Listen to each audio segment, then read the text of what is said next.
এই জিনিসটা এইভাবে হবে ভাবতে পারিনি আমরা। বিশ্বাস করো, আজকে কত খড়কাট পুরানো হলো প্রীতমের জীবন থেকে দিশানিকে সরাবার জন্য, তাই তো বন্ধুরা? সেই জিনিসটা আবার নতুন করে হতে চলেছে, জাস্ট মেনে নেওয়া যাচ্ছে না। ও মাই গড, আমি সত্যি বলছি, আবার এই মেয়েটার জীবনটা শেষ হতে চলেছে। শেষ তো অলরেডি প্রীতম করেই দিয়েছিল, তারপরে আবার রিমিকে নিয়ে এলো, রিমির জীবনটাও এইভাবে শেষ হলো। আবার দিশানি, মাই গড, আমি সত্যি কথা বলছি, জাস্ট ভেবে নিতে মানে খারাপ লাগছে আমার। আজকে সৌরভ বেচারার সাথে এরকম, মানে সৌরভ যে দিশানি হাজব্যান্ড বলে তোমরা সবাই জানো, তার কথাই বলছি, খুব খারাপ লাগছে, তার সাথেও এরকম হবে, জাস্ট মেনে নিতে পারছি না। হাই ফ্রেন্ডস, সোমা ওয়ার্ল্ডে তোমাদেরকে অনেক অনেক স্বাগত আর অনেক অনেক ভালোবাসা। চলে এসেছি আরও একটা ভিডিও নিয়ে। তো কথাটা হলো, এই যে ঘটনাটা, আজকে রিমির সংসারটা টেকাবার জন্য আমরা অনেক চেষ্টা চালিয়েছি, অনেক রাত জেগেছি, অনেক লড়াই করেছি, রাস্তায়ও নেমেছি, বাট সেই সংসারটা টিকলো না। কার জন্য টিকলো না সেটা তোমরা সবাই জানো, আমি পুরনো কাসন্দি ঘাটতে চাই না, সেই বিষয়টাই টানতে চাই না, বাট কোথাও খারাপ লাগছে, সেই মেয়েটার সংসারটা টিকলো না, তার ডিভোর্স হবে, এখানটায় ভেবেই খারাপ লাগছে। তো চলো, সেই কথা আমি বলতে চাই না এখন, এসব কথা নিয়ে তো আমি পরে অবশ্যই বলবো, বাট এখন আমি বলতে বসেছি দিশানিকে নিয়ে। ঠিক আছে, দিশানিকে নিয়ে বলতে বসেছি। আবার দিশানি নিজের জীবনটা শেষ করবে নিজের হাতে। বন্ধুরা, তোমাদেরকে একটা কথা বলি, এই যে সবাই বলছো দিদি ভাই দেখো সৌরভের সাথে ঝগড়া লেগেছে, সৌরভের সঙ্গে এই হয়েছে সেই হয়েছে, ঠিক আছে, সৌরভকে মন থেকে মুছে দিয়েছে, জাস্ট ওই মেয়ের সংসার করার নয়, ওই মেয়ে শুধু ফুত্তি মারার মেয়ে, মানে দিশানিকে বলা হচ্ছে। সত্যি কথা তাই, এত খড়খড় পুরানো হলো প্রীতমের জীবন থেকে সরাবার জন্য, লাস্টে যে বৃথা যাবে, সৌরভের জীবনটা এইভাবে শেষ হবে, এটা আমরা মেনে নেব? আর সত্যিই কি দিশানি এটা চাইছে? তোমাদের বুঝে পাই না। আজকে যে কমেন্টগুলো করছো দিশানিকে নিয়ে, ঠিক আছে, আমি এই বিষয়টা নিয়ে স্টপ থাকতে চেয়েছিলাম। আমি বিশ্বাস করো, আমি বলতে চাইনি প্রীতম বা রিমি বা দিশানিকে নিয়ে আমার ভিডিও করার এক ফোঁটা ইচ্ছা টুকু নেই, বিন্দু মাত্র নেই, তাতে আমার ভিউজ হলো আর না হলো। কিন্তু সেদিন দুটো ভিডিও করাতে আমাকে অনেক অনেক কথা বলেছে, এই তোর ভিউজের লোভ শুরু হয়ে গেছে, আবার দিশানি প্রীতম রিমির ছবি লাগিয়ে তুই ভিউজ কামাতে বসে গেছিস। ও মাই গড, আজকে একটা কথা বলি, দেখো এখানে প্রীতম প্রীতমের মতো রয়েছে, রিমি রিমির মতো রয়েছে, দিশানি দিশানির মতো রয়েছে, কিন্তু তোমরা কিছু মানুষ যেভাবে কাটাছেড়া করছো, এটা আগে বন্ধ করো, তোমাদের চিন্তাধারাটা আগে বন্ধ করো, ঠিক আছে? আজকে দিশানি যদি এই ভুলটা করে, ঠিক আছে, দিশানি নিজে জানে আমার জীবনটা আর বেঁচে থাকার মতো অবস্থা হবে না, আমি মরে যেতে হবে, আমার আর মুখ দেখাবার মতো পরিস্থিতি থাকবে না। দিশানি এতটাও বোকা নয়। আর একটা কথা আমি বলছি, এই মেয়েটাকে ঠিক করার জন্য আমি অনেক গালি দিয়েছিলাম, অনেক বাজে কথা বলেছিলাম, প্রচুর কথা দিশানিকে বলেছিলাম, এবং তাকে আমি যখন বুনু বলি, সেও আমাকে বলেছিল তুমি আমার দিদি হওয়ার যোগ্য নও, ঠিক আছে, সেটাও আমার খারাপ লাগেনি সেদিন। আমি চেয়েছিলাম মেয়েটা যাতে এইটা থেকে বেরিয়ে এসে নিজের ভালোটা বুঝতে পারে, তো আজকে সেই জিনিসটা সে বুঝতে পেরেছে, ঠিক আছে। আর তোমরা যেটা বলছো যে না, রিমির দিবস হলেই দিশানি আবার ওইদিকে যাবে বলে সৌরভের সাথে এই গন্ডগোলটা শুরু করে দিয়েছে, দিশানি ভালো নয়। আচ্ছা তাই তাই বুঝি গেছে কি চলে? না তোমাদেরকে দিশানি বলেছে, না প্রীতম বলেছে? বলেছে কি না বলেনি তো? তোমরা কি দেখেছো না দেখোনি? তো যখন দেখোনি তাহলে তার আগে মন্তব্য শুরু করে দিও না। আর সৌরভ কি বোকা? সৌরভকে হাতে চুড়ি পড়ে আছে নাকি? সৌরভকে হাতে চুড়ি পড়ে আছে?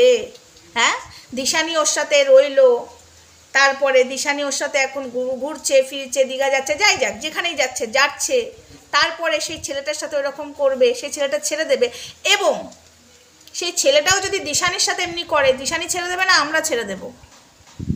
হ্যাঁ, আজকে যদি সৌরভ ও দিশানির সাথে যদি বাজে কিছু করে, সৌরভকে আমরা ছেড়ে দেবো না দিশানি ছেড়ে দেবে না দিশানির পরিবার ছেড়ে দেবে? তাহলে সেই জায়গা থেকে দিশানি যদি সৌরভের সঙ্গে এসব করে, তার পরিবারের লোক, তোমরা তো সবাই দেখেছো, সৌরভের পরিবারের লোক এবং দিশানির পরিবারের লোক সব একসাথে বেশ ভালোই এটা মেনে নিয়েছে, তাহলে কি তারা ছেড়ে দেবে? তাহলে এরকম মন্তব্য কেন করছো তোমরা? না জেনে বুঝে এসব কথা কেন বলছো? তোমরা কি দেখেছো যে চলে গেছে প্রীতমের কাছে? যায়নি তো, তাহলে কেন কন্ট্রোভার্সি শুরু করছো তোমরা দিশানিকে টেনে টেনে? দিশানি কি কিছু তোমাদেরকে বলতে বলেছে? হ্যাঁ, মানুষের রাগারাগি হয়, মন খারাপ হয়, সেটা হয় না? একটা প্রেমিক প্রেমিকার মধ্যে হয়, একটা স্বামী স্ত্রীর মধ্যে হয়, বাবা মায়ের মধ্যেও হয়, মেয়ে সন্তানদের সাথেও হয় না? সেটা নিয়ে অবশ্যই দিশানি বলেছে, কিন্তু তোমরা এত কথা কেন বলছো ভাই?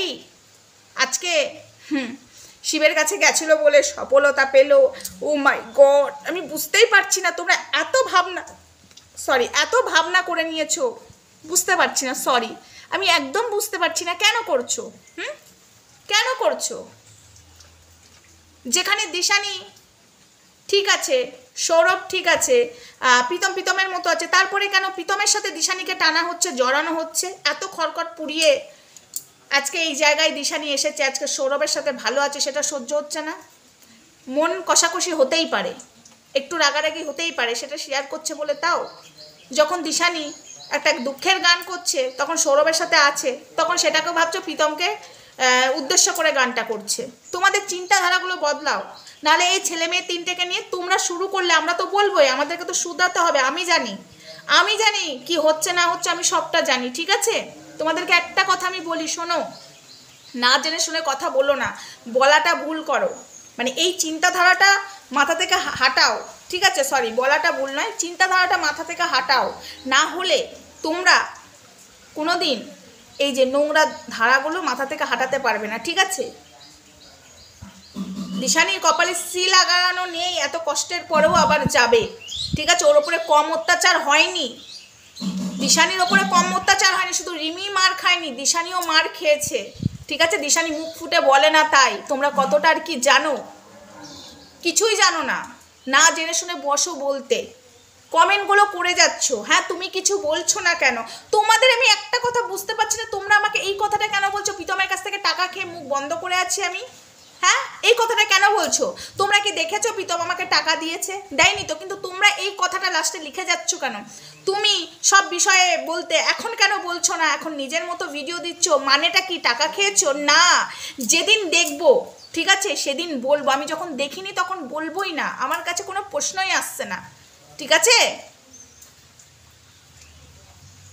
আর একটা কথা বারবার বলছো না যে দিশানি নাকি সৌরভের ফটো, মানে সৌরভের সঙ্গে যা ভিডিও করেছে সেই ফটো ডিলিট করে দিয়েছে বলছো তো, সেটা একটু তোমরা চেক করে এসো। আমি পারলেই প্রমাণটা দিতে পারতাম আমার ভিডিওর মধ্যে, দরকার নেই, পারলেই আমি দিতে পারতাম। তোমরা পারলে একটু দিশানির চ্যানেলটা ঘেটে এসো, ইনস্টাগ্রাম ঘেটে এসো, ইউটিউব ঘেটে এসো, দেখে আসো সৌরভের সাথে যা ভিডিও করেছে সবগুলোই রয়েছে। তোমরা কেন ভাওতা কথা বলো আমাদেরকে এসে? আমরা কি চোখে দেখতে পাচ্ছি না? তোমাদের চোখটা মনে হয় অন্ধ হয়ে গেছে। তোমরা অ্যাকচুয়ালি চাও এদেরকে নিয়ে শুরু মজা নেব, ঠিক আছে? মজাটাই তোমাদের পছন্দ। তো চলো, আর কিছু বলার নেই, ভিডিওটা আপাতত এইটুকুই। অল্প অল্প করে ভিডিও দিচ্ছি এই বিষয় নিয়ে, একটা না বড় ভিডিও করছি না, অল্প অল্প করেই দিচ্ছি। তোমাদের সাথে অনেক কিছু বলার আছে, দিশানির বিষয় নিয়ে আমি অনেক কিছু জানি। তো চলো, টাটা, বাই বাই, সবাই ভালো থেকো, সুস্থ থেকো, নেক্সট ভিডিওতে দেখা হচ্ছে, ততক্ষণ আমার সঙ্গে থেকো।